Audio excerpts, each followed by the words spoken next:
You're on 121.5, the emergency frequency. Welcome to the 21.5 Show, a podcast for professional pilots by professional pilots. Join Dylan and Max, both with experience in flight instruction, the airlines, and business aviation, as they talk to a variety of industry experts, share stories, and have a little fun along the way.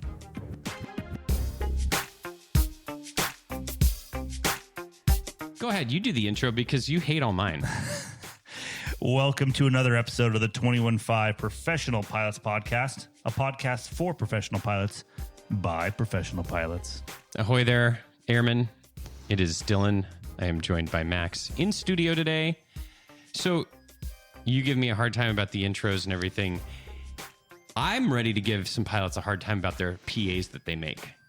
Are you ready for this? I don't know if you've even heard about this yet. Probably not. A listener, Mike, sent us this. This is real. Recorded by the FO in the bathroom. Oh. Captain George, checking in, call sign Hollywood. Good to have you on board. I will tell you right up front a bold statement. In all your travels, I would be exactly the captain that you have been looking for. Oh my God. And we're going to back that up, of course, with a lot of performance. Lots to talk about, but I will be succinct. All good news for Jamaica travelers today. Beautiful day to fly, and the weather at the moment is a little overcast, but in 2 hours and 20 minutes, according to our flight time, that should clear out. Currently 80 degrees down there in the islands. The performance we talked about, I am known for taking care of my passengers, my air crew, and my airplane, no matter what the situation. And I do that by not taking shortcuts, not interested in compromises. I will not listen to excuses up here. Oh my God. I have been flying these airplanes for 40 years total. Do not be confused about my call sign. I have indeed acted in 4 films, but my primary joy in life is flying these airplanes. 10 years of that was United States Navy. I flew wartime missions in peacetime, all off of aircraft carriers, USS Nimitz. Passed over 400 landings during that period. That took me to Northern Africa, parts of the Middle East, and some missions that will have to remain undisclosed. Also, 30-year anniversary, Delta Airlines this year. That has taken me to 6 of the 7 continents, most major and medium population centers throughout the world. I have flown the biggest airplanes that exist on the Delta property. Occasionally, I might look at some of the smaller ones. The summation of all this, I really know what I'm doing, and I really will take care of you. Humor is always welcome. These flights are personal. We're going to treat them as such. Brings a little lightness to the proceedings. Also, I run a cabin with mutual respect. We treat you nice, you treat us nice, do unto thy neighbor. Not really an advanced concept, that's daily operations here at Delta Airlines. So I hope I pass the audition this afternoon. We're going to go anyway. And you ease into it back there. I'm Captain George. I'll take care of the business into your ticket, and I have got you. Oh my God. That was amazing. That's real. It's on YouTube. We'll have a link in the show notes if you want to watch Hollywood, you crushed it. That was awesome. God, could you imagine? There's so many things that go through my head right now. I don't even know where to start. I knew this would be a fun surprise for you. I love it. Thank you. It's not even my birthday. Where do you want to start? I mean, could you imagine going to dinner with that guy? Like, what do you think the main topic of conversation would be? Humor is always appreciated on this flight. Mutual respect. We'll have a little levity at this dinner, Max. I've acted in 4 movies. I have 9 children, 5 different mothers. What is the largest aircraft you have been in command of, Max? Let me tell you a few things about me. Get comfortable. It's going to take a while. I will be in complete control of this entire meal. And this conversation. Not the bill, however. I will not. We believe in going Dutch here at Delta Airlines. You pay for your meal, I'll pay for mine. We'll all get along great. It's surprising how few crew members take me up on my offer to go have a meal on these trips. I wear white New Balance sneakers, blue Levi jeans, and a button-up shirt everywhere I go. The cell phone is always located in the holster on my belt for quick access to text messages from operations if required. I'm planning a trip to the 7th continent I've not conquered. Yeah.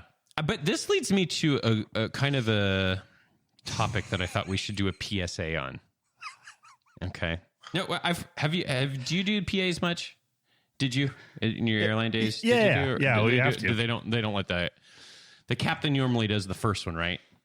Like the boarding PA, and then you do one like en route. Is that how you guys do it? I can't. We basically alternated depending on who was the. It was kind of different. It was depending on who was the pilot flying and not flying. Then would give the PA on the ground versus the. Oh, really? PA. Okay. Yeah. So even as an FO, you do both. I want to do a little PSA for the guys out there doing PAs. Are you an airline pilot using the public address system to contact your passengers?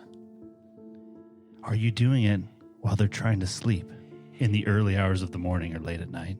I have a news flash for you. Everyone has a cell phone and knows what the weather is. There is no need to inform people what the weather is at your destination unless it is extreme or will cause a delay. Also, shut up with the taking shortcuts, PA, and making time up en route. It can't happen. It's only a matter of a couple minutes at best. You're never going to get people in early. Stop lying to them.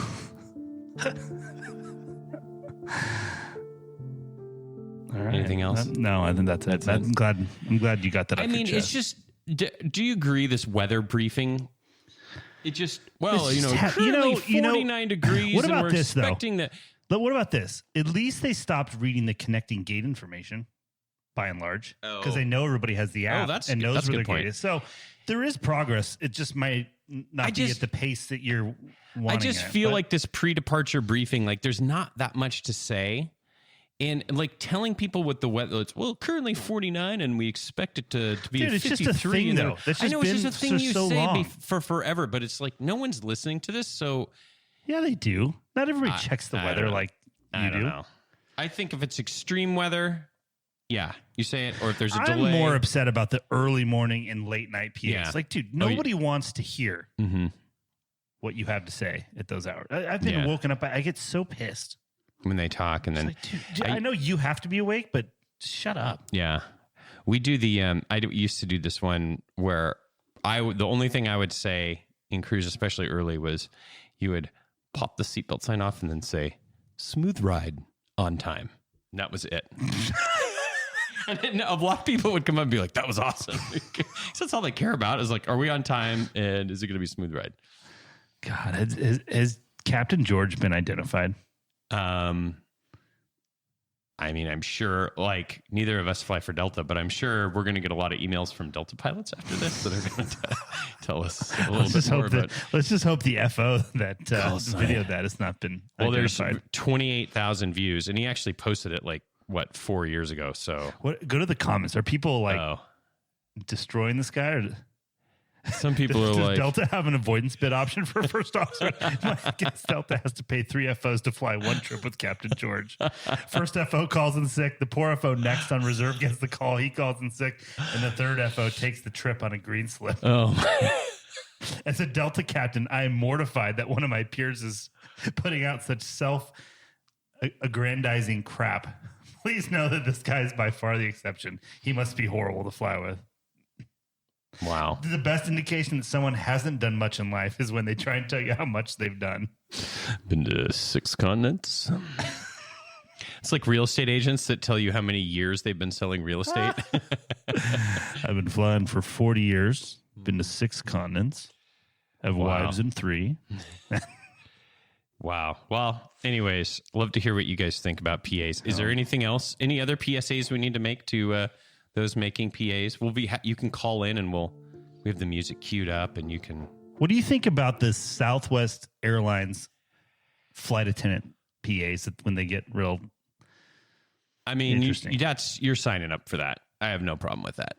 Yeah, I think it's interesting. I'm sure some people are annoyed, but if you're annoyed by it, I mean that's on you. In all honesty, that's what noise canceling headphones are for. When you're at the airline, you don't want to hear stuff. You put them on. You don't want to talk to people. Also, don the headset. Yeah, exactly. And I just, like I said, that. And as a pilot, you don't want anybody to ask you where the nearest restroom in the terminal is located. I mean, do you hear it, though, like when you're flying at Southwest and they're doing the singing and dancing and clapping and doing it? I mean, you sort of kind of hear it in the back. Sometimes, not all the time. Only when it's like the passengers are really getting into it and start clapping and making a ruckus. Other than that, you just kind of... Yeah. I don't know. PAs. It's one of my favorite things when I was like brand new and you learn, and then they like the captains would mess with you. Do you remember that? Yeah. When they'd like make funny faces at you, so you'd like laugh while you're making the PA. Or when you be pulling to the gate and the captain says this thing and he goes, "Sorry about that landing, folks. FO's first day." Yeah. Swings the door open, and it was him landing or he or she landing. And then I made a PA. I should get Lindsay in here for this. When she was in the back on a flight, and she was sitting up front in the RJ, like in the very first seat. And I said, "Oh, it's my wife's 21st birthday today." And every single person getting off the flight like said happy birthday to her because she was in. She's like, "Oh, she's in like 1A. Say happy birthday." So we were on a flight, and I was flying with this captain that everybody knows at Southwest. He does like aviation art and stuff, and I remember he made a PA, and my girlfriend at the time was in the back, and he knows, and he's out, and he's making the PA, but out of the cockpit, like with the flight attendant's phone. Yeah. And he goes, and the FO's girlfriend is on board today, and as the Love airline, I could tell you one thing: we are not pushing back from this gate until he comes out here and gives her a kiss. And I hear that, and I'm like. So I had to walk out and I'm gonna wave, "Hey, everyone." Are you serious? Yeah. Was she up front, I hope? About third back, quarter, maybe a quarter. No exit row? No, it's real. It was quite the PA. Oh, man. Well, we've got a big show for you today here. We're going to do an industry update with our friend James, find out what the latest is from hiring. We've got another update from a couple of our buddies at Auburn University. We're going to learn a lot about Auburn University, if you remember. Yeah, a lot. And what they're doing with the business aviation program is really, really impressive. And so we wanted to learn a little bit more about that. But first, some reviews, Max. Many reviews. We got 4 reviews to read. This one was posted by Chris with 3.5 stripes. This podcast made me a better pilot is the title. That'll get your attention, right? Before I listened, I retracted flaps in the flare and used pitch for rate of descent and power for airspeed. Now I don't. Thanks, guys, for a great, informative, and entertaining show. The next one's good. Read that one. Okay, this is R.I.P. Learjet. He writes, in #1 pilot podcast in all of Kazakhstan. Two thumbs up emojis. I've been listening to 21.5 podcasts for about 6 months now. I'm always eager to see new episodes load up in my recently added podcast list. There's tons of insightful and educational knowledge shared between Max, Dylan, and their guests. The show is presented in a fun, laid-back conversation over beers at the Marriott Teaneck after dealing with terrible Teterboro line service style. The guests that are brought in never put themselves on pedestals, but genuinely want the listeners to gain some new understanding or wisdom for their careers. I know I would be asking for way too much, but I would listen to a new episode every day if Max and Dylan got tired of their principles and did this full time. Could you imagine Keep up the amazing work. I guess we'd have to sell a lot of tumblers or something. I don't know. Do this full time. I don't have that much to say. That's right. Marriott Teaneck. That was a good reference. That was good. You've frequented that spot before, I imagine. Obviously. P.S. I would love to hear a future episode on medevac or survey operations. Survey was my first career in aviation, and medevac gave me my first taste in jets, international flying, and unimaginable smells burnt forever into my nostrils. Well, why don't you just come on our show? It sounds like we can just knock this out. It's a 2-for-1. If this dude right. just calls us, right? Maybe interview yourself. Shoot us an email, info@215podcast.com. We'll set that up. Okay, next one. Fun and full of info. An entertaining window into corporate pilot life. Great content, funny, and my current favorite aviation podcast. Not soon to be all corporate again. Oh, yes. hold on. I know it's coming. The breaking news. That was right there. Oh, was it? Did I Isn't miss that it? one? Do you have an announcement? Breaking news. I've been called to return. Come back Back to the family. dark side. Welcome back with open arms. Yeah. Well, after the weekend at Southwest had, I think all hands on deck. Probably, right? Yeah. That's, we need some pilots. So when are you going back? November. Okay. Congrats. Thank you. Looking forward to hearing more from the dark side. We'll rebalance things here. Yeah, exactly. It's been very heavy. But in I one do direction. have authorization for outside flying and plan to continue some of my corporate endeavors. You can visit maxcontractpilot.com. Big announcement. Okay, I like that. Very big. Everyone's Last one. I always pick the long ones to read. good. The name is Didn't Want the Nickname. I don't know what that means. Laziest podcast fan ever. Oh, yeah, great podcast. So I have been meaning to write this review for about 50 episodes, but was busy doing other things like cleaning the lenses on my sweet aviators. I love the show. Dylan and Max keep the content fresh and relevant. I am a military pilot looking to understand the civilian professional pilot world, and this podcast has helped me with this. Okay, so then the aviators, I'll let that slide. Military pilot. That's good. Yeah, he deserves it. Their all-star lineup of industry professionals and leaders has ensured pointed and intelligent conversations with people that are subject matter experts. I look forward to learning about another segment or facet of the civilian pilot world as I move towards it. I cannot praise these guys enough for their awesome content and willingness to ensure all levels of listeners understand the nuanced intricacies of the corporate and 121 world. Keep up the awesome work. I look forward to the next episode. P.S. Max sounds fantastic at 1.5 playback speed, though the ATL Tracon guy is a little intense. We need to check in with him. Yeah, Derek, he transferred up to New York too, so you definitely need to see what he's up We got to. to get him do another freestyle. It'll be awesome. So, do you listen to podcasts at 1.5 speed, or do you speed them up at all? I never do. No, but I should. We've had a few listeners. No, we reach have enough out. time, so it's Yeah, I know. We're not in that big of a hurry. We've had a few listeners reach out though and be like, "Oh, we speed it up," and I guess a lot of people do. I don't know. Let us know if you do that. I've never edited the show or done anything, but I'm just curious. Like, if a lot of people are doing it, then I'll talk really slow. I don't know. I bet the ATL Tracon guys. Okay. On to the mailbag, which is brought to you from our friends at Harvey Watt. Harvey Watt is, of course, the largest provider. I always screw their reads up. What did I say last time? I don't know. Yeah. Harvey Watt is the largest provider of loss of medical insurance for professional pilots, as well as life insurance. You can find out about all the offerings they have. It doesn't matter if you're corporate, charter, airline, or anything in between. HarveyWatt.com, they've got coverage for you. Even if you're dropping fruit flies from a King Air. That's right. Speaking of dropping fruit flies from a King Air, our first letter says, guys, your last podcast with Ken Minus was terrific. He is a great storyteller. As I was towing gliders in Pawnee this weekend, I thought of him. Your podcasts bring a lot to our community. I had the opportunity to meet with James Onieal in St. Louis last week. As an old guy, I continue to learn from you younger aviation professionals. Oh, at the end of the month, I will get the FAA Wright Brothers Master Pilot Award. The quote, been flying a long time without crashing award. Take care, Rick Schwartz. We should talk to Rick. I had lunch with Rick. Oh, Yeah. Did you were really? gone. Yeah. He came, he had a trip in here and I got a chance to get to know him. And I'll tell you what was where was I?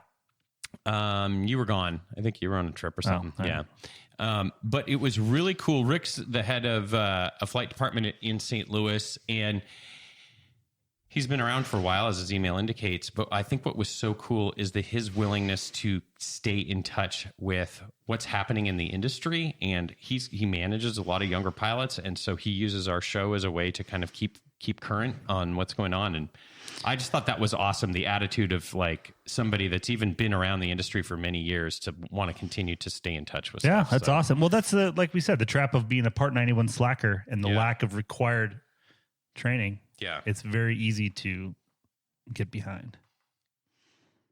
All right, here's another one. Get ready for a massive influx of arrogant, entitled airline guys showing up at your office demanding a Rex-free job. Here's the first post on a lengthy thread on the union message board. Maybe you guys should address this on the show and explain to all these airline guys that corporate pilot is a career and they can't just show up and expect to shove career corporate pilot guys out of the way with all their Boeing experience. Jeez, Mike.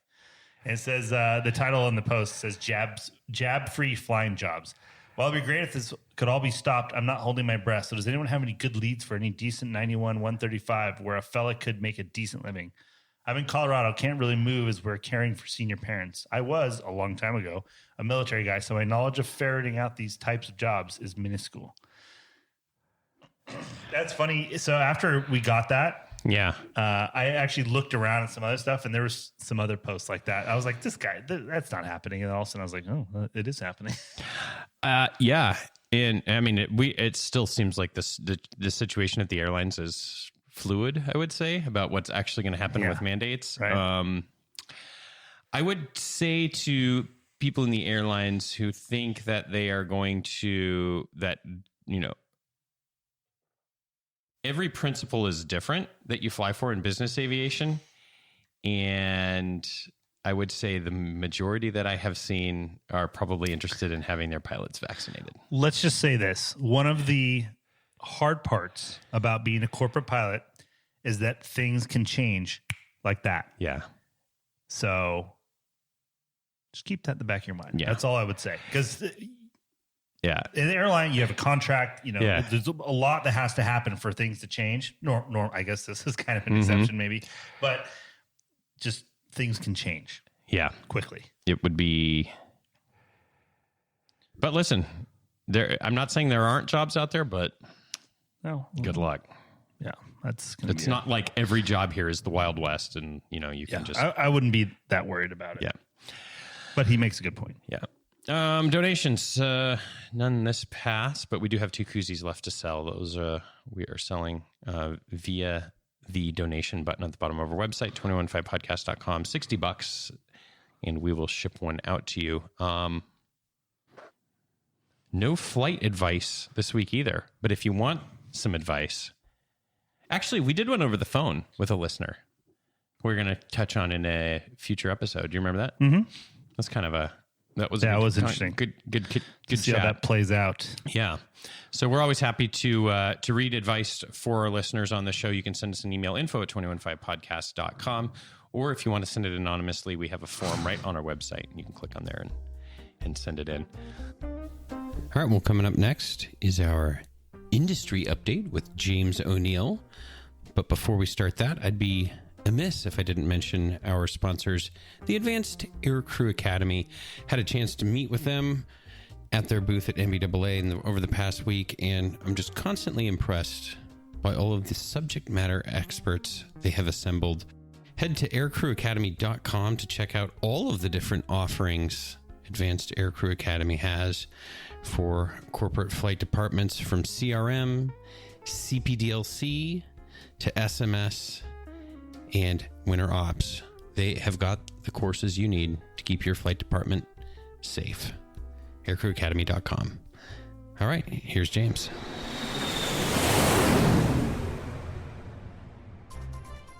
And now, industry update with James Onieal and Raven Careers. Welcome, James, to the show. I feel like should be like coming in like a chopper or something, like a really like guys. Marine one is landing. So how you guys doing? We're good, man. How about yourself? How you been sleeping, James? Great. You've been Really not very busy. Not a lot are you? going on. Yeah, no. it's quite leisurely. There's a lot of hanging out on the beach. Yeah. Mai tais, I bet. Phone never rings, I bet. Tai Chi meditation, things like that. I love it. Well, we got to do the industry update with you. I think we just got to hit the high points, regionals, majors, fractionals. Let's start at the regional level. How do I get my bonus? Yeah. James, I literally got a postcard in the mail the other day from my previous employer, Envoy Airlines. And I think it's 180 G's. No they're way. trying to tell me that I'm going to get if I go back and work for them. Kind of reminds me of those like sports contracts where they're like, oh, they signed the quarterback for $50 million, but then there's like $1 million guaranteed. What is going on with these contracts? Yeah. So it's really a tough thing right now because a lot of folks are calling us up for really two reasons. Number one, to make sure they understand the actual contract. And then because there's a number of different companies that are doing them. But then the second is, should they take it or should they not? And that's proving to be really difficult right now because, we're getting folks that are like, we've had a couple people that are like, dude, the contract date's this date and I've got interviews to, a legacy and an ultra low cost 2 weeks after. What do I do? Look, the first thing is you got to read the fine print over what are they giving you. Mm-hmm. I will be honest. We had kind of an internal thread going on about a week ago where even the folks on staff are like, does anybody understand any of these bonuses? Like, do I get paid because I was a previous 121 captain or not? Like, we're getting a lot of questions and each week it's like a new bonus is coming out. You're getting an experience bonus and then a type rating bonus and then on and on and on. So the first thing is you really have to read not only the advertisement that they put out, which usually has a much larger number than what you're actually getting up front. Right. And it's not a lie, right? I mean, you will get that money. It's just you're not getting that on day one. Right.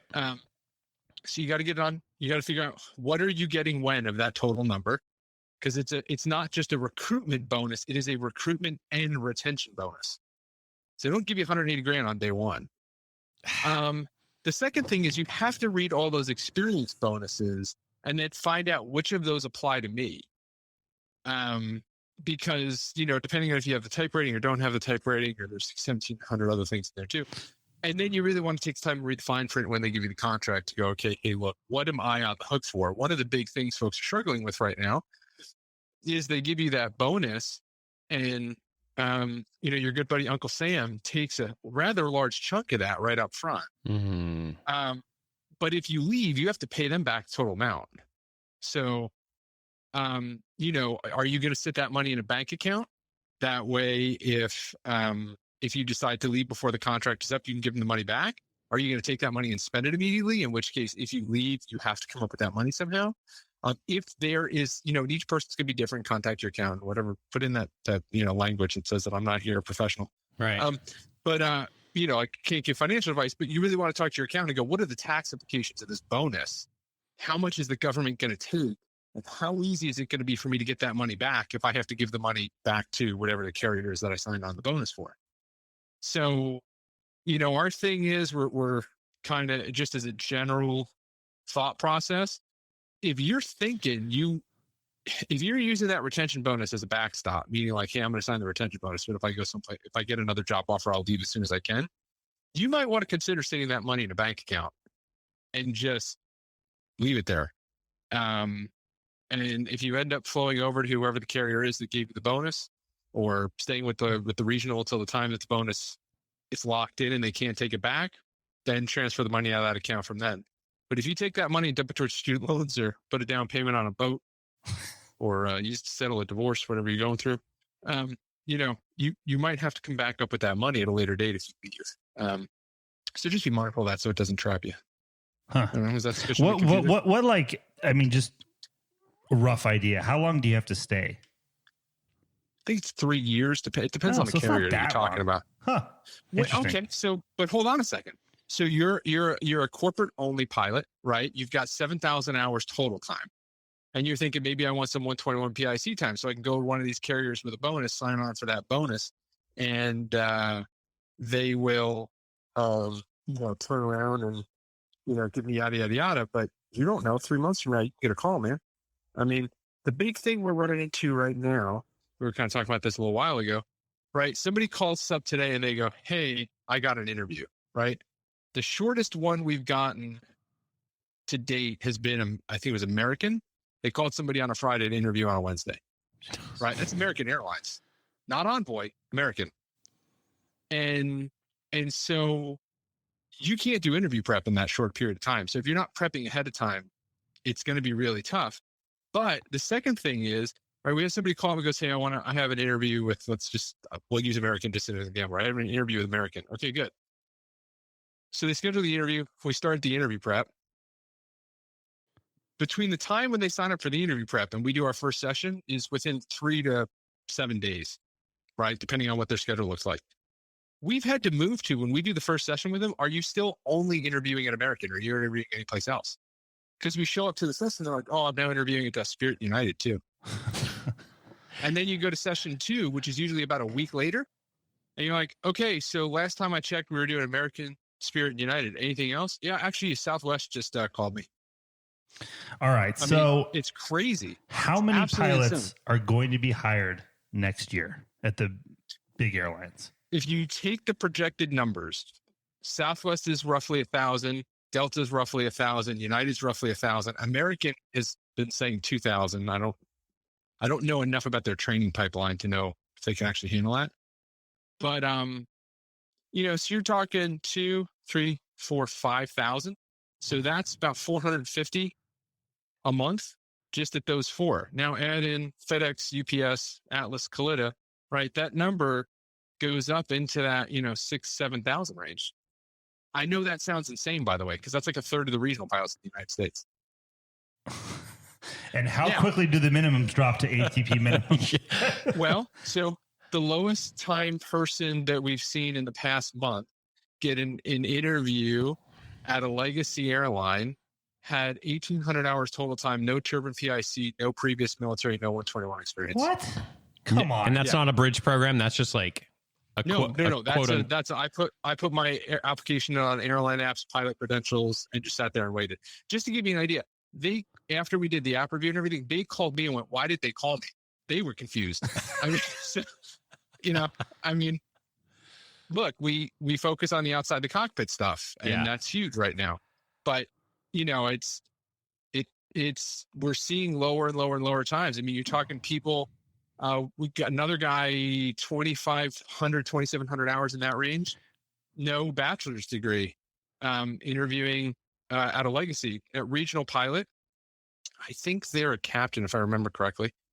But like no union experience or anything. I mean, so you're watching some crazy things happen right now. And if you're sitting at home thinking I don't have a shot, you really want to reevaluate your Let's go. your life choices. Here we go. This is going to be, it's going to be crazy until it's not. Well, I guarantee if you don't apply, you won't get a call. Yeah, that's one of my favorite sayings. I always tell never say no until there's something to say no to. Yeah. Yeah. Just because you're applying doesn't mean you got a job to show up at. If you don't come see me today, I can't save you any money. That's the car dealership ad.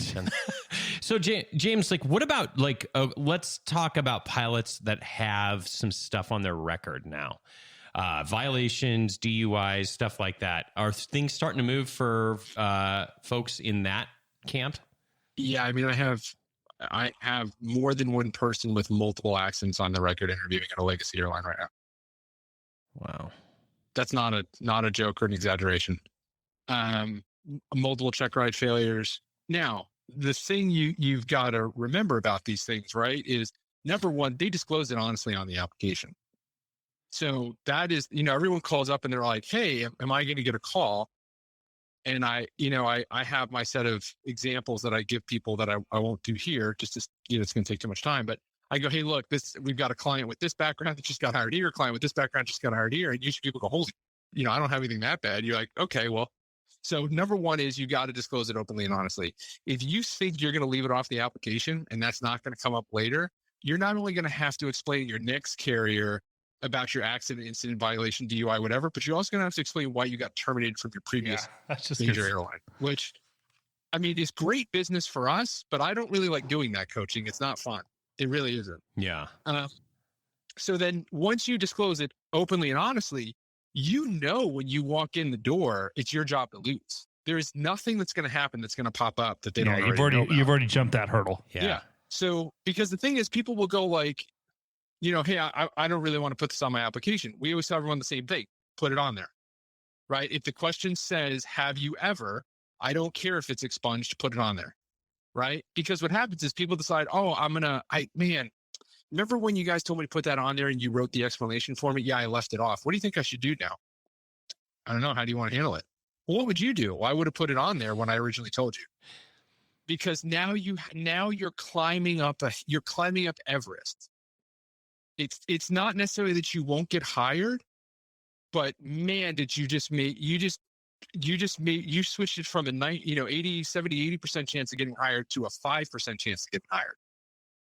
It's not even in the same ballpark. Right. So once you have it disclosed openly and honestly, then the next thing is you have to figure out where do you want to bring that up in the interview. And depending on the carrier you're going to, some of them, they will bring it up for you. And we guide everyone through, hey, look, these are the points in the interview when you have the likelihood that they're going to pop up. If it doesn't pop up, bring it up in this section right here. There are other carriers where they will not necessarily bring it up. They won't ask you, they'll give you like a catch-all question at the end. Is there anything we should know about? Right? Well, at that point, then it's like, okay, here's how you can weave that into a tell me about a time. So if you have a failure, an accident or incident, here are the tell me about a time questions. If they ask you one of these, that's probably a pretty good story to put in there. Depending on how it happens, sometimes, believe it or not, we have them bring it up in the introduction. I know that probably sounds crazy, but you can bring it up in the introduction in a certain way so it immediately de-escalates tension in the room and you kind of get it out and it's very comfortable. I mean, I had a guy do this. Guy was one of the recruiters was in the interview and goes, hey, why do you have this in your background? And the guy literally said, hey, let's kill two birds with one stone, and boom, and went right into it, gave the explanation over, hey, here's why this is in my background. Do you remember that SNL skit where it's the cheerleaders and they're like, my name is Frank. I've done drugs once.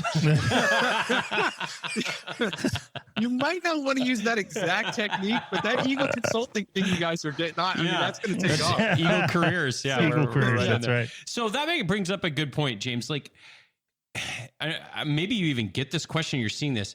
It sounds like I don't need interview prep. I don't really need any help. I'm going to get a million phone calls from all the airlines. They need me more than than I need them. What's the deal with that?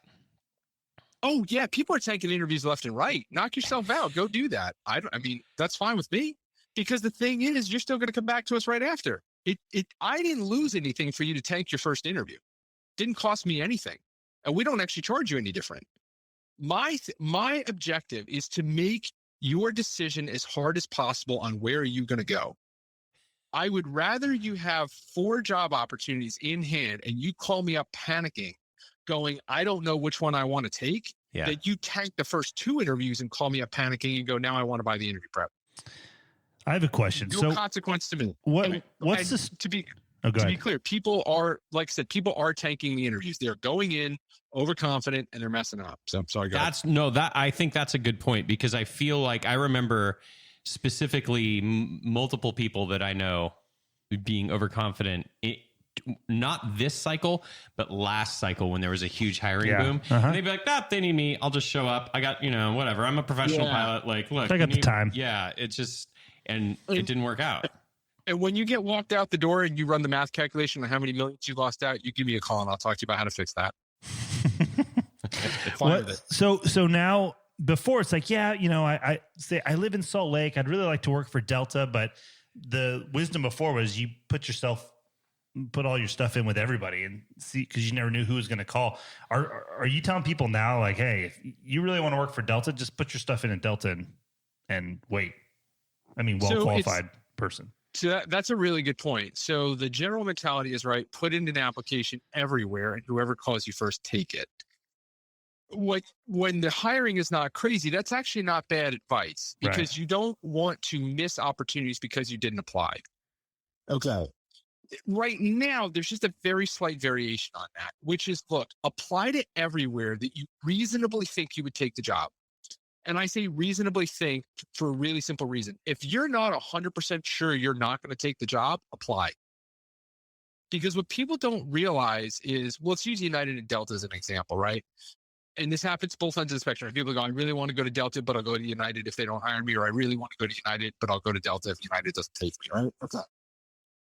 And so they think one of the two carriers is their number one, and then they walk into the interview and they're like, wow, it was a really different experience than I thought. I mean, like, honestly, and I know it's like really easy to pick on them for the hats and the double-breasted jackets and everything. One of the consistent pieces of feedback we get from people that go to the Delta interviews, they were a lot nicer than I thought they were going to be. You weren't on the line when we played the Delta PA a few minutes ago, though. So. Yeah, I wasn't. So, but like literally they go in and they're like, wow, they're actually a lot nicer than I thought they were going to be. They're a lot more accommodating than I thought. Right? They go in there because you got to remember the airline's trying to sell you on working there. It's not just an interview. Sure. So they go in there and they come out and they go, yeah, you know what? I'm actually more interested in working here than I thought. So if you're not 100% sure you don't want to go there, apply. Right? And if they offer the interview, take it. Because you don't, until you go in and interview with them and you meet the recruiters and you listen to their spiel and you listen to how or you watch how they treat you and you listen to the questions they ask you, you don't know if you're going to take it or not. And when you have United, Delta, American, and JetBlue on the table and you live in Boston, we'll talk, right? Because you have some really hard choices as to whether or not you want to do international or you don't, whether or not you're going to stay in Boston or you're not, and it gets a little confusing, but yeah. That's a lot more fun of a conversation to have than. And at this I point, had 3 interviews and 2 are down. Now, what do I do with my last one? I'm panicking. But at this point, let's say you do apply for an airline. You apply to all of them. You end up going to Delta. You accept the job at Delta, and then you have to cancel either interviews or you've already interviewed and then you turn down a job. Is there any consequences to doing that at this point? Yeah. So, okay, it's actually a little more complicated than even just that. So we have a lot of folks right now that are having 2 difficulties with interviewing. Number one, getting time off at their existing carrier. So if you are a regional pilot or you're a corporate pilot or you're an ultra low cost pilot, right? Or to be honest, even if you're a Southwest, United, Delta, or American pilot right now, right? Because we have people, I know this probably sounds crazy, but we've got people at the legacies that are looking to go to either cargo or a different legacy or whatever, right? Okay. Getting the time off to interview right now is tough. Now I would argue it's tougher at the regionals and certain corporate operators right now because of the nature of how the scheduling works, right? So that's number one issue. The other issue, so people are like having to call up HR and either go, hey, I need to cancel the interview and reschedule it, but they don't want to seem like they're being flaky. Does that make sense? Like they don't want HR to feel like they're lying to them just because they have another interview and they want to see the outcome. Yeah. So that's one issue that they're running into. The second issue that they're running into is I can't tell you how many pilots are calling us and going, dude, I just got my upgrade award. It's in 2 months and I have an interview at a legacy in 30 or 45 days. Do I keep the upgrade or not? And there's a couple of different, reasons for that. The first is their focus, right? Because they got to focus on the training versus the interview. And they don't want to give 50% to each. And the second is depending on how long the interview process takes, right?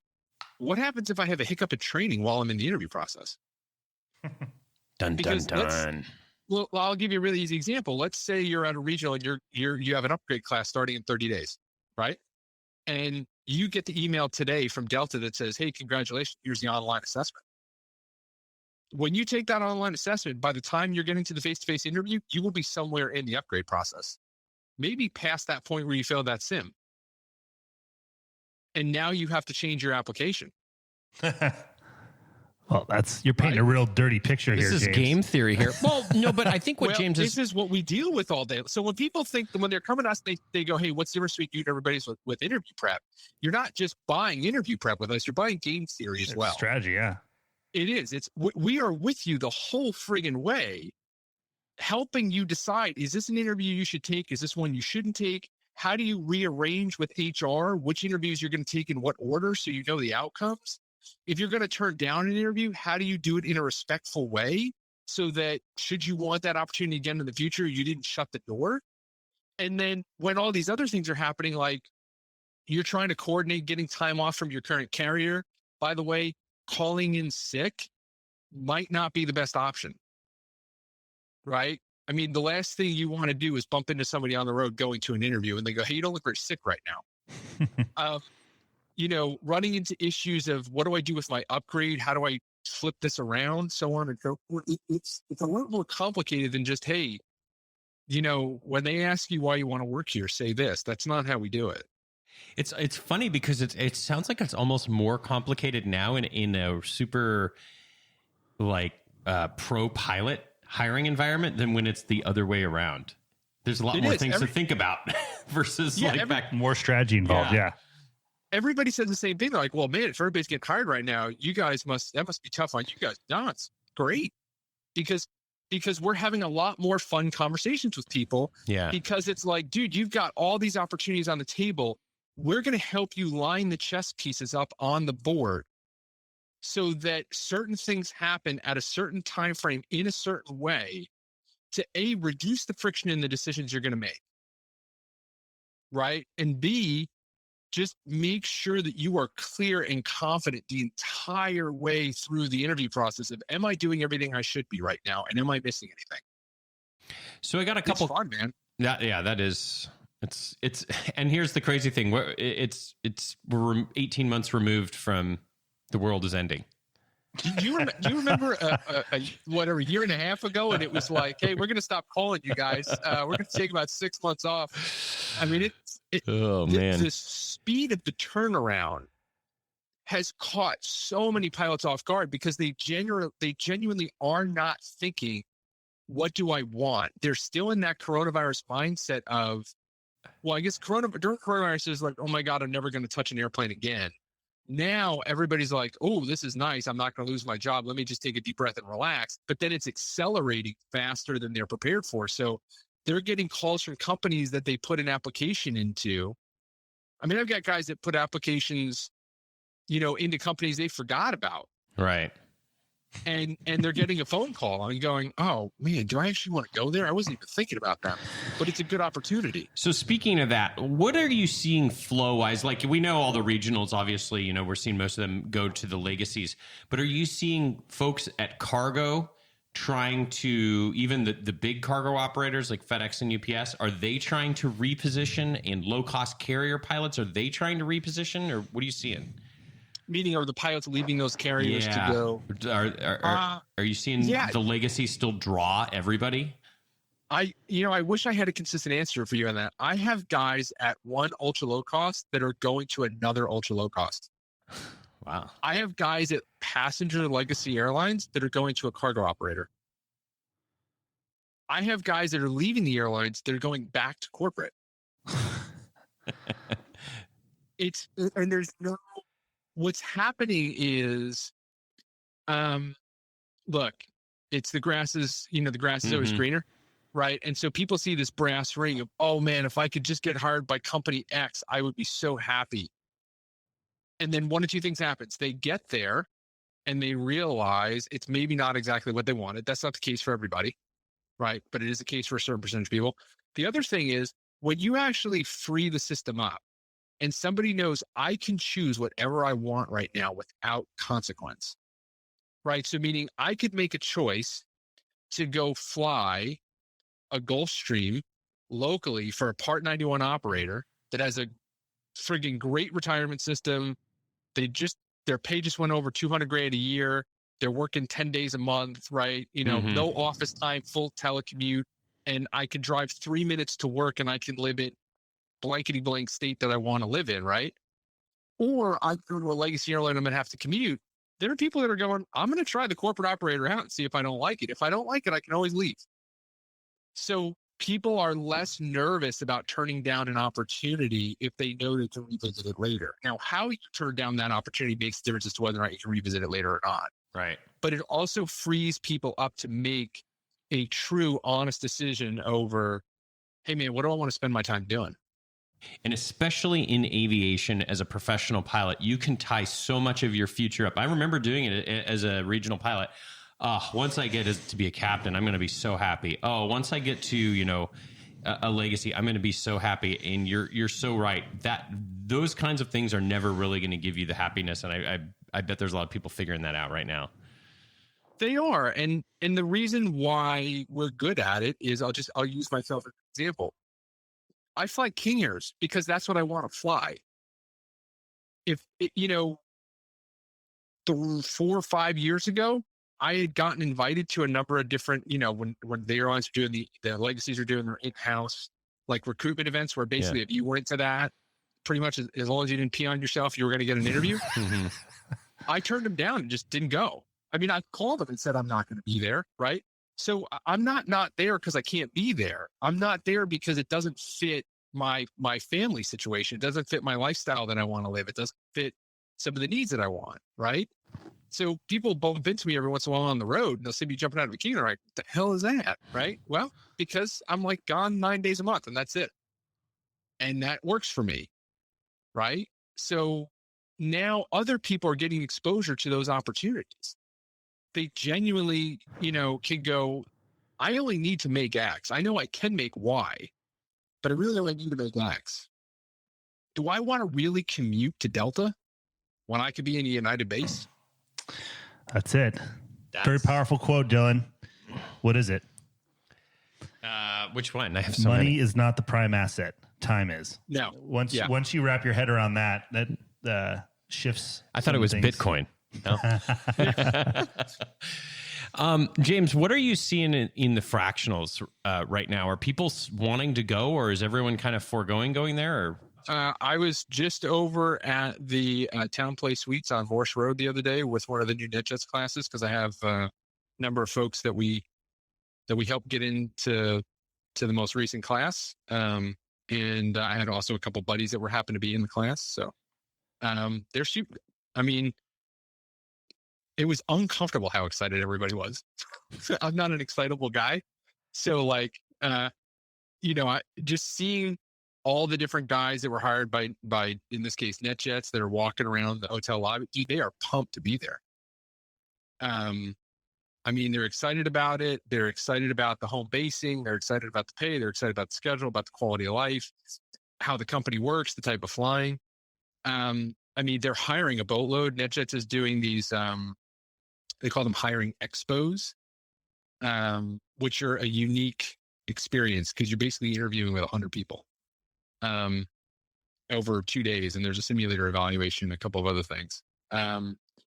And NetJets, I'll be honest, they do a really good job of showcasing who they are and what they offer. And quite frankly, selling the pilots on why it's a good job.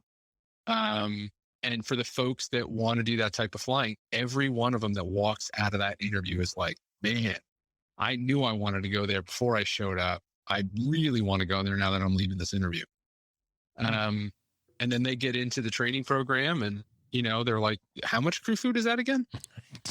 Wait, you're going to give me crew meals and pay me to eat? Hold on a second. Wait a second. What? A lot of folks had never been treated like that before. And so it's just a really cool opportunity to see people get a job like that. Now that they've dropped their hiring minimums down to 1,500 hours, there are some people that are going from 40 grand a year to 120. That's a sizable jump in income, right? Yeah. It's meaningful to them, to their family. It's meaningful to the time they're going to spend with their kids. If you live in Idaho or Nebraska, your quality of life just shot through the roof. Yeah. I mean, you're not commuting. You can pick up additional flying if you want to. Put your family on the back on a ferry flight. I mean, it's not a bad gig, man. No. So yeah, I don't know. It's pretty exciting to see people that pumped about getting a new job. Well, I think there's one thing we can all agree on. 2022 is going to be real interesting. I'm excited. I'm terrified, but I'm excited too. So, James, what about for our corporate pilot listeners, our business aviation pilots that are listening to this, and maybe they're at a job they love, but they're seeing, man, people are getting hiring. FOMO? There's FOMO. Yeah, I think there is FOMO. And there are also people looking at it going, how do I leverage this situation to improve my current situation? So have you run into that with any clients? Are people changing their tactics of how they're trying to renegotiate their comp structures, or are you seeing anything on that? So the hardest thing for pilots is patience. I was talking to my wife Eileen the other day about when you're a corporate pilot, you're not in the aviation industry. You're in whatever industry it is, the person that owns the airplane. So if you're a corporate pilot for NetJets, yes, you're in the aviation industry. Right. But if you're if you're flying a corporate jet for a restaurant conglomerate, you're in the restaurant business. You're not in the aviation business. And so what that leads to is the executives do not live, eat, and breathe aviation. They live, eat, breathe restaurants or car dealerships or, manufacturing or whatever it is that they're successful at. They don't live, eat, breathe aviation, which means there is a delay between when the aviation stuff kicks up and they actually see it and experience it. And so what happens is you have to be patient until either somebody starts leaving your department or somebody starts leaving in your hangar. And then what you can do is you can use those opportunities to point the executive and go, do you see that over there? As an aviation director, I don't know how many of the people here have applications out, and they 100% will not tell me the truth. But when they come in to resign, it won't be one at a time. It will be 5 at a time or 2 at a time or whatever, depending on the size of the department. So, and by the way, when that happens, we will not be able to replace them immediately. It could take 90 days. And it's going to cost you a lot more. You need to, it's no different than the interview prep thing I talked about earlier. I know what's going to happen if you go in and don't prep. So all I have to do is be patient and wait. I'm not going to call you up at your house and go, let me tell you why you should really be prepping for this. And no, go in, do it, knock yourself out. Give me a call after. The suffering will increase the longer they wait. And all you need to do is sit back and be prepared so that when they indicate that they cannot tolerate the suffering, you have a solution for them that goes, just do this, this, and this, and it will stop. They're going to take it. What about the strategy of using yourself as the example? Where what I mean is if you're in a job and you're pretty happy and this is cool, but a lot of principals, you go in there and try and negotiate up because of what's going on in the market. They just don't see it, or you don't have a good feeling you're going to be successful. So you put out the feelers, and maybe your negotiation tactics be like, look, I'm resigning. Here's why. I can make more money and have more vacation days over here. But with the hopes of renegotiating your own deal. Have you seen anybody try and do that kind of an aggressive tactic? Yeah. So that's very great when you're negotiating for a commodity like a car. It's really bad when you're doing a relationship-based negotiation. You're much better off going to somebody and going, here's what I am lacking. And how am I going to turn to my family, or how am I going to rationalize this if we don't fix it and make it their problem? That's how I handle it when I do negotiations with executives, and it works very well. But if money is your main motivator, go to an airline. Knock yourself out. You get paid a boatload of money. Now, I don't know if you're going to be miserable doing it. For people that want to be airline pilots, it's going to be a blast. But if you don't want to be an airline pilot, you'll have $400,000 a year minus the cost of therapy, whatever that is, right? At a minimum, You'll still come out ahead. Yeah. No, I'm just kidding. Yeah. Financially speaking, you'll be ahead. You'll have that 1,000-yard stare from Office Space. But like for me, for example, I am very clear with myself on what I want. And for me, that is scheduling and quality of life. And so I genuinely do not ever wake up going, man, that guy's making more money than me to fly airplanes. I am super excited for them that they're making that money, and super excited I'm going to have to do their job. Because I'm clear with myself that, hey, look, as long as you give me this type of schedule and quality of life at this pay rate, I'm fine.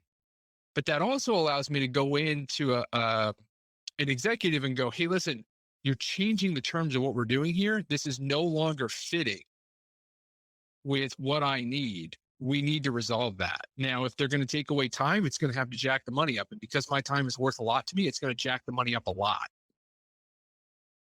If you want to give me time, it generally will cost you a lot less just to give me a stable schedule. You have to be clear with that with yourself. You're not going to make I mean, I know airline pilots talk all the time about, hey, I'm making all this money, I'm sitting around doing nothing. And that is true periodically. But it's not, airline pilot schedules change month to month to month. Yes, once you've been there for a really long period of time and you have really high seniority and you've decided you're going to stay in a certain fleet, you're going to stay in a certain base, yes, those do become more stable, more constant, if you will. Right. But that's not the first year of your career. It's not the first 3 years of your career. And now if you're chasing the money and you get hired by JetBlue or United and 2 years in, they're going, hey, you can be a captain. Congratulations. Your company seniority stays the same, but you've just tossed your life potentially into chaos, depending on what base you're going to get to take that captain position. It's not as linear as a lot of pilots like to make it. And pilots do each other a very large disservice when they tell the stories about their investment decisions and paychecks. I don't want to hear about how much you made in your investments this year. I want to hear how you handled the 30% drop during the coronavirus. Did you sell or did you hold on? What'd you hold on to? How'd that work? Right? Everybody tells you about their gains. They don't tell you what's the cost. And if somebody is only telling you good things, you need to be very suspicious of what are they leaving out. Because they're doing one of likely three things. They're trying to sell you, they're trying to sell themselves, or they're trying to sell both of you. I have one last question. I know you got to go here in just a minute, but how do you guys, when you're advising people on strategy, whether it's a military person or somebody that hasn't flown in the airlines, how do you explain to them to factor in commuting into their decision and like how big of an impact that is in their life? Like, how do you get that across to people that haven't done it? I have them drive to the middle of nowhere, stand there and wait for a bus that's never going to show up. That's going to drive them an hour. It's a really good point. So that is the advantage of kind of joining our tribe. So when someone works with us, they're not actually just dealing with us on the strategy side. So like you're coming into our group of clients. So what will happen is, depending on where you want to go and where you live, we have a Rolodex of our current and former clients who are very gracious in helping each other out. I mean, seriously gracious in helping each other out. And so I will just call somebody up who's has your background and went to where you want to go. And I will put you in contact with them after I've done a coaching session that tells you here are the exact things you're looking for and exactly what are going to create issues for you. And then I'll hook you up with 2 or 3 people and you can talk to them about pros and cons and so on and so forth. The other thing is we do live client events every month that are only for people inside our group. And that is a combination of instruction from me. We get, when I see 10 people ask the same question via email every month, I use that as kind of a topic of discussion. And then the clients will interact together and kind of help each other out as well. So it's kind of a combination of networking and live instruction. Yeah, I think a lot of people just brush that off. They're like, oh, no, it'll be cool. I'll live here and I'll just commute. You can live anywhere as an airline pilot. Yeah. But I think a lot of people don't understand Call us after. the gravity of that. Well, we have a buddy that lives in Salt Lake and commutes to go fly at United. I mean, like some of those decisions. Ted summed it up best when he said, commuting is waste. Hours and hours of wasting time. It's true. It's just there's just a million hours of wasted time. But yeah, I mean, if you want to know what commuting is like, paint a section of your wall, sit a chair in front of it, watch it dry. Grab one of your neighbor's kids. I mean, you can put your AirPods in though and watch, your 900th Netflix series that you've downloaded. Yeah. Have a screaming kid run behind you for about 3 hours and just pay somebody periodically to walk behind your chair and kick it. That's commuting. Well, I mean, and then on top of that, and eat a hot pocket that you didn't put into the oven. Just eat it cold. And here, like, I know we're joking. That's but our simulator. Here's one thing. Final thought on that. You're also a ton of the control over your entire commute is based on a really probably disgruntled gate agent. Seriously, who's like probably like an entry level employee who is being yelled at all day, and they have a massive amount of control over it. Yeah. So commuting is like getting married to someone you don't love. I like the simulator though. Let's see. Okay, you want to see what we're going to fly you to Albuquerque, and then you're going to fly in for the morning of your trip. and you're going to have to figure all this out and then fly. And then once you're done and you're tired, you're going to have to figure out how to get home. You're going to have to get home. Oh my God. Yeah. All right, James. So we know you got to. No, folks. Yeah. I apologize. I do appreciate it. Hope everyone has a happy holiday if I don't get to speak to them before that. And if you're going to be at RTAG, see you there. Awesome. We'll have all your info in the show notes, James. Thanks again, James, for the industry update here on the 21.5 podcast, courtesy of Raven And now the Careers. chopper. Talk to you later. Bye, James. See ya. Let it do what it do, baby. Always great to hear from our friend, James Onieal. Very low energy. I just love doing my intro, and I'm sure everyone hates that, but I think it's funny. I think when I texted you and I'm like, we should do an industry update with James, I knew you're like, well, will we have the news? But I'm in 100%. Oh, man. Well, we covered a lot of ground, though, in 45 minutes. He is full of good information. And like I said, 2022 is going to be real interesting. It is. Well, we talked a lot about airlines with James, but want to turn our attention back to business aviation and talking to a couple of folks from Auburn University and what they're doing to raise the profile of business aviation to students. So take a listen to our call with Will and Jordan.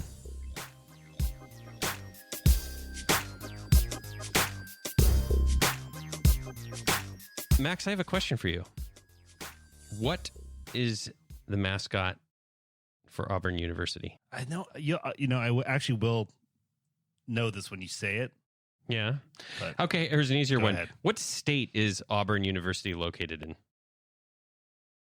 North Carolina? All right. We're off to a Thank good you, start. Don. Appreciate that. It's a nice way to start off. Well, we have two Auburn University alums on the phone with us today to chat a little bit about some business aviation stuff. So welcome to the program, Will and Jordan. Fellas, how you doing? Good. Doing great. Thank you. Okay, Jordan, can you educate Max a little bit here on Auburn University? I can. It'd be my pleasure. Auburn University is located in the great state of Alabama. Ah, that's of course. And our mascot, contrary to popular belief, is the tiger. Okay, it's the tiger, but I need you guys to explain. I talked to one of our really good friends went to Auburn, and Who? Carla. Shout out to Carla. Oh, Yeah. right. And so, I know a little bit about like this war eagle because I get confused. There's a tiger, there's an eagle, and then someone says like war dam, and that confuses me even more. So can you break that down really quick for us, Will? This is the important stuff. Surely can. And this is something that you kind of get baptized in. I mean, from orientation. So our mascot, through and through, is the tiger. Our battle cry is war eagle. Mm. So, just as, University of Alabama, they say roll tide, Right. And, you have some other schools in the SEC. Every school kind of has their own kind of battle cry, whether it's, gig 'em or, whatever the case may be. Ours is war eagle. Jordan, you can't see Max's face right now, but it's really he's What really was our enjoying- battle cry? Back to the ATM. Call mom for more money. Cops, run! Or, even if you look at Penn State, there's, we are. Right. Or, you got Michigan, go blue. Ours is war eagle. And it's also very fitting on, how great our aviation program is, given that, our, if you want to call it a half mascot, is, the eagle. Okay. So it wouldn't be appropriate to say go Eagles. You're going to get a lot. You would get a lot of nasty looks. Okay. Because go Eagles is what you'd say at Embry Riddle. Okay. All right. Well, we've got all this sorted out. I think that's going to do it, I'm guys. learning a lot today. Yeah, that was great. Thanks, guys. Also, Thanks for calling in, fellas. Appreciate it. We'll talk to you next time. Don't be like my brother and don't say go War Eagles, because that you're completely off the map when you try that one. Oh, I love it. So, fellas, you both went to Auburn, and I'm just curious. You're both in the industry now. Will, can you tell us a little bit about what you're up to and where your journey's taken you so far? Yeah, so I graduated from Auburn University's business administration program. It was a focus in professional flight when I minored in supply chain. And basically, instrument through CFI, I did at Auburn. And after graduation, I went and flew contract back in Atlanta for a little bit. And then, all the stars aligned a little bit. And I got lucky and they asked me to come back to Auburn. And I work in the air transportation department now for the university, where we operate 2 citation jets. Awesome. And how about you, Jordan? Yeah. So I'm from the Atlanta area as well. Grew up in Fayetteville, Georgia, so not too far from the airport. At Auburn, I ended up majoring in aviation management, which is there's 2 kind of aviation programs going on through the university. And while I was in school, I had the pleasure of interning at it was Cessna when I applied for it. And by the time I showed up in Wichita, it was Textron Aviation.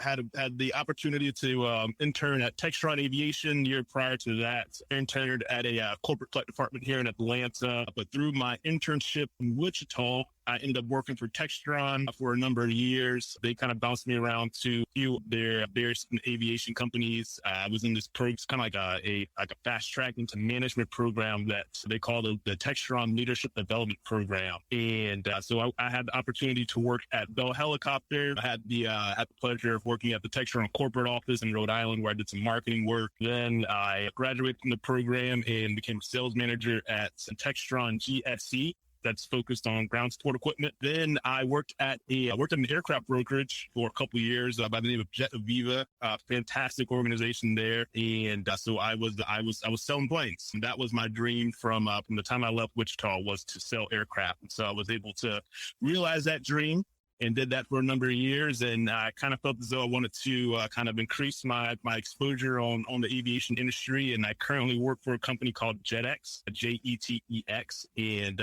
we are a kind of tip to tail kind of aircraft trip support provider. Busy man. He's qualified. So, fellas, we wanted to have you on the show today. We heard about a cool thing that you guys are spearheading at Auburn University, and you're promoting business aviation to the students. And, when Max and I went through at Embry-Riddle many years ago, business aviation was almost kind of an afterthought. And you guys are really kind of working to spearhead a new program to kind of bring that to the forefront. So can you tell us a little bit about what you're doing at your alma mater to promote business aviation? Yeah, so basically, I've always had a connection with business aviation ever since I got into the industry in one form or another. And so when I got to Auburn, I got involved with the flight team and briefly involved with their flying to Kennedy Al Theta Row and some other organizations. And I started to realize that they're very airline oriented, and Auburn does a fantastic job of exposing their students to careers in aviation, especially the airlines. They have partnerships with a lot of them, and especially Delta. We're very close with them, and we have the Propel program for them as well. But the thing I noticed is that there wasn't a whole lot of talk about business aviation, and a little bit about my background. One of the first things I did is actually kind of funny. I went through the organization of Black Aerospace Professionals. I went through one of their summer camps.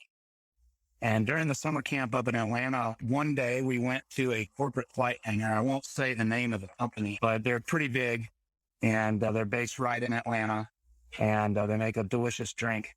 And they had a couple G550, Gulfstream 550s at the time. And I got to know the mentor or my mentor, one of the captains there. She was the youngest captain they had. She was international 550 captain. And she gave me her business card. And ever since that meeting, ever since, she gave me that card and I talked and learned about what she did for a living, I always thought, that's something really cool. And so going on from there and through my flight training and then eventually going to Auburn, I was curious that, none of that was ever discussed. There was never any promotion, to me or my peers about a possible career doing what my mentor did. And so, I kind of, we looked at the reasons, well, why is that? It's not because universities like Auburn or the students at Auburn don't want to have that exposure. It's a very difficult industry to promote.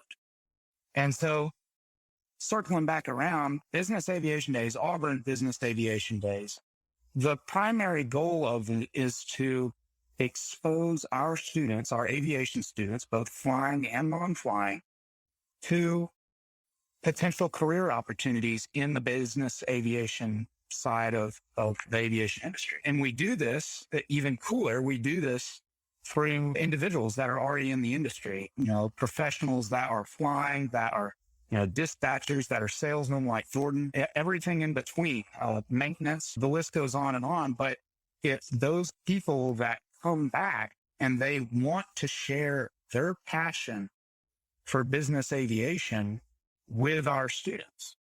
And that's the cool part, is that it's really easy to plan the event when you boil it down, because you just got to figure out how to get these really passionate individuals in the industry in front of these eager to learn students and just let nature take its course. So Business Aviation Days, unfortunately, right now is just for Auburn aviation students, but we bring in professionals from all over the industry. A lot of alumni like to come back and talk. But the event this year is 2.5. We're going to kick it off with an awesome networking reception specifically for the students. And that's kind of a unique flavor in itself because, nowadays, a lot of kids don't know how to network properly.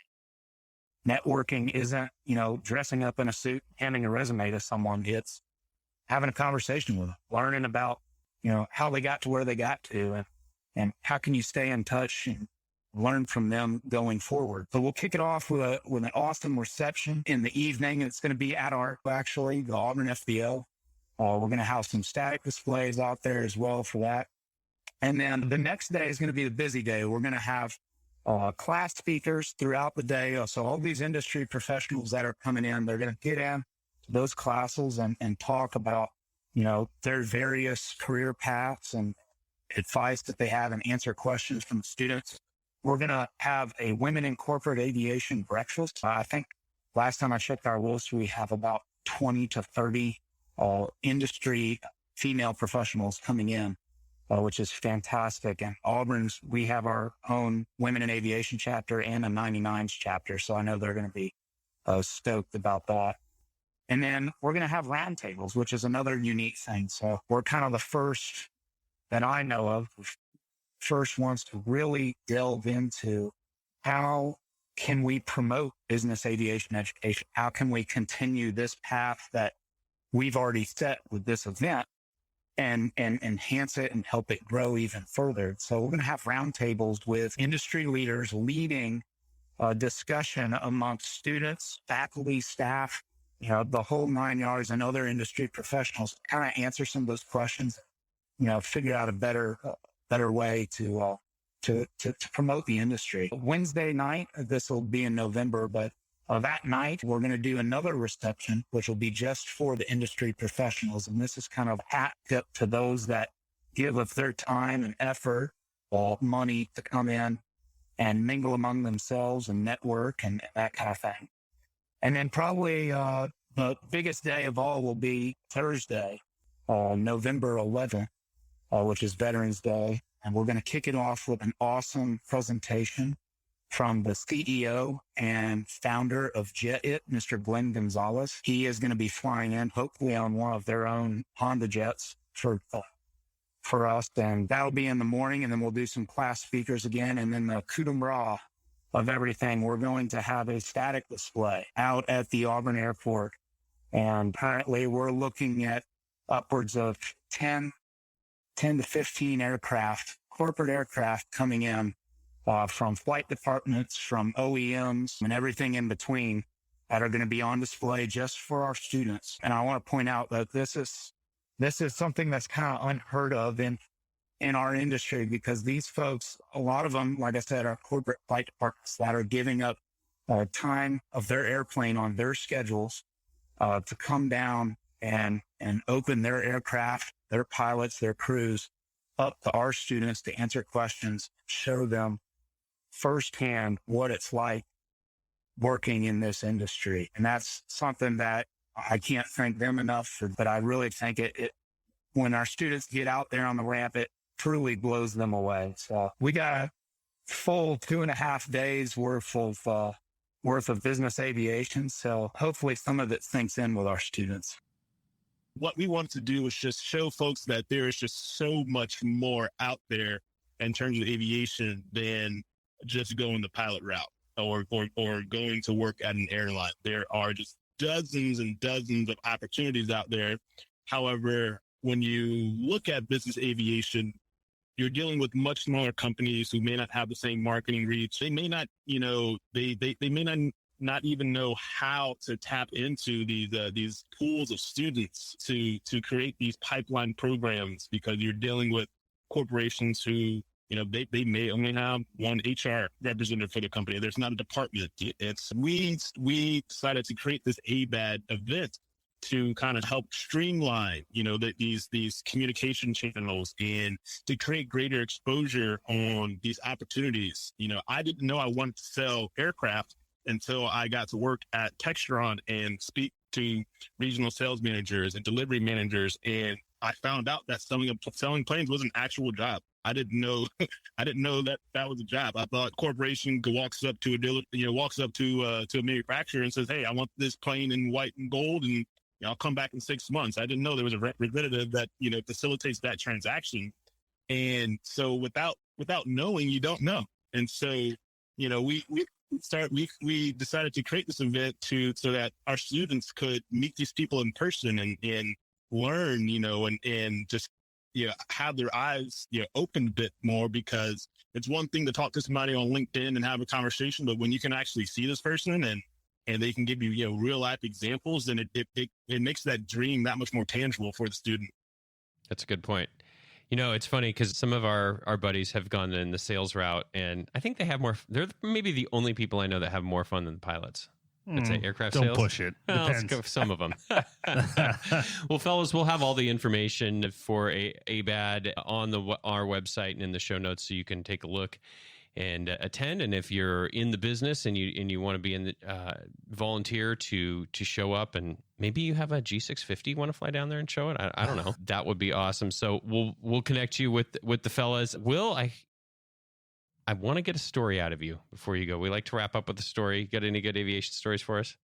You worked at Textron. You've got to have a good story. When y'all asked me that, I had to go way back a little bit. But so when I started in aviation, I actually started flying when I was still in high school. And I also got one of my first jobs in high school, which was working at the DeKalb Peachtree Airport, PDK, in Atlanta. I worked for Epps Aviation, Austin company, and I worked the line for them. Did a little of everything, just here and there, marshaling planes, talking planes, cleaning hangars, et cetera, et cetera. So, PDK is the hub for business aviation in Georgia, really. And so often at times there's a lot of, famous folks that fly in there. And I saw a handful of celebrities that came through, one of which was Harrison Ford. And I believe at the time he was filming the movie 42, the Jackie Robinson. They were doing that out of Atlanta.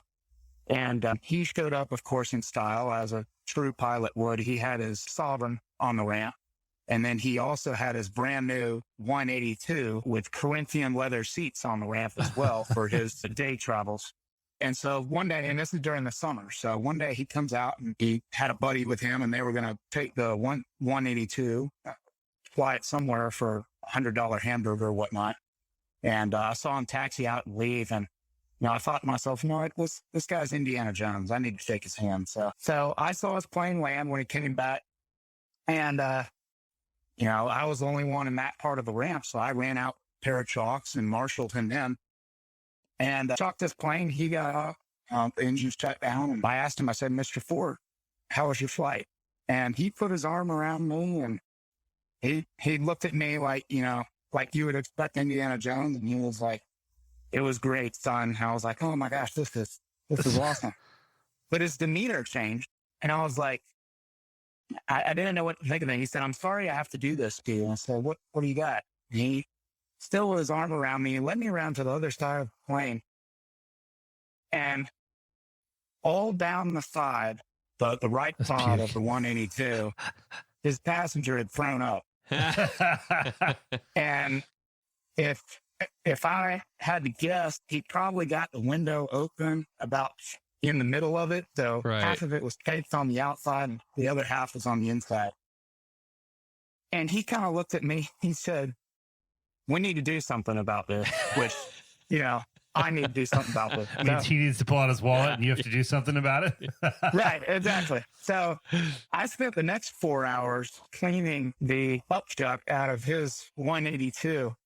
And I'll never forget, he came out and inspected my work after I was done. And he was like, "Wow, this is really great. It went above and beyond and got down in the crack and everything." And he went into his pocket. He didn't have any money. He didn't have any cash for a tip or anything like that. So I think he went to his flight bag and he pulled out this little crumpled $20 bill. It literally had a tear in it and everything. And he was like, here you go. So anyways, that's my claim to fame. So I figured if I ever run into him at one of the airports or whatever, he'll remember me at least. So. Are the Corinthian leather seats ever the same after that? I don't know. Oh man. Well, Max and I have always encouraged folks, like, that's such a great job working the line at an FBO, like your first job. Just, you really learn the business, and you get to clean up vomit. What else did you want? Carry honey pots. It's amazing. It's incredible. It's really it's the best if you don't have a good sense of smell. Working there. That's a huge advantage. Well, fellas, we certainly appreciate you joining us today, and we're looking forward to seeing how ABAD goes. And I hope that other folks that are listening to this that maybe went to a different aviation university can encourage their universities. Hey, we need to do something similar to this as well. I think it'd be awesome. Like I said, we didn't have a program like this at the school we went to, but anytime we can promote business aviation to students, because there's so many great opportunities out there, non-flying opportunities especially, I think it's really valuable. Yeah.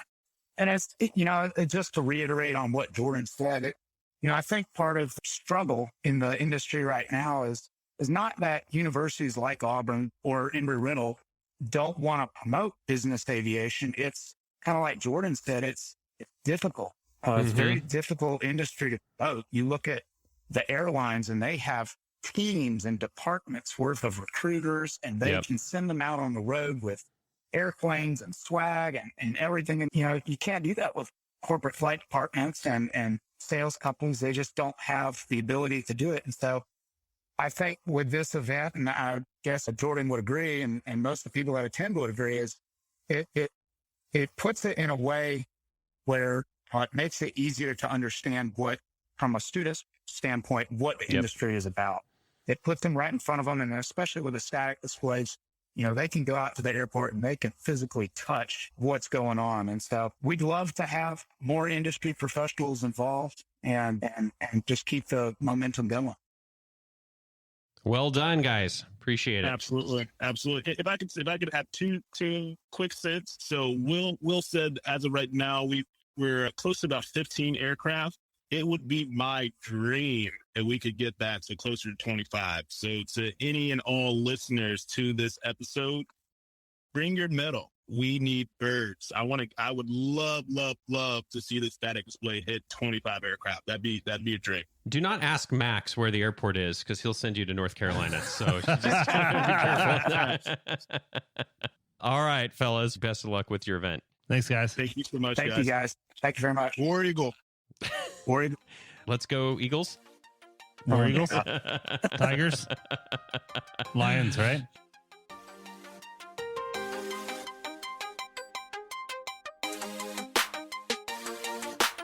Well, that was interesting, Dylan. I certainly learned a couple things. Do you hate that I just put you on the spot and throw you under the bus? I've got no shame. You know me. People that know me know that there's very little shame. I am who I am. Listen, you're not a big... I just don't like care. Collegiate sports, and it's not. I mean, do you want me to dig into some things with you, Dylan? There's plenty I don't know. Believe me, we do that off the air all the time.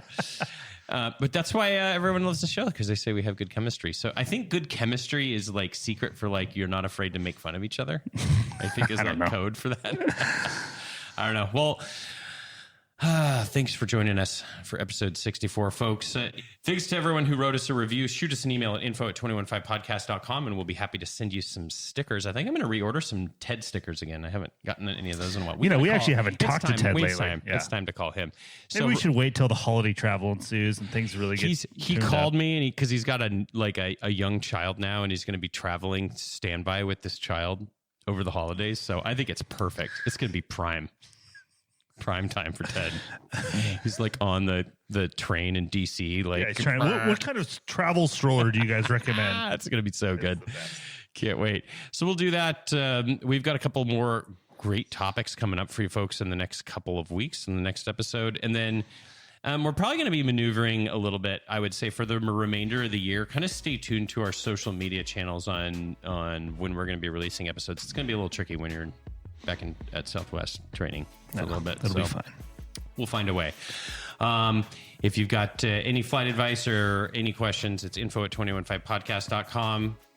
We'll talk to you in a couple of weeks, but until then, remember, flexibility is the key to our power. See you guys. See ya. And gals. Ladies. This one's for the ladies. Is that a SNL deal? It's the ladies, man. No, isn't there the one with Justin Timberlake? That song? I don't remember. I remember one of my favorite comedians, Dimitri Martin. He says like the best way to like sound super creepy is to finish every sentence with a delay and then say, ladies. Well, we did that on Close Up the Show. The soup's on aisle 4. Ladies.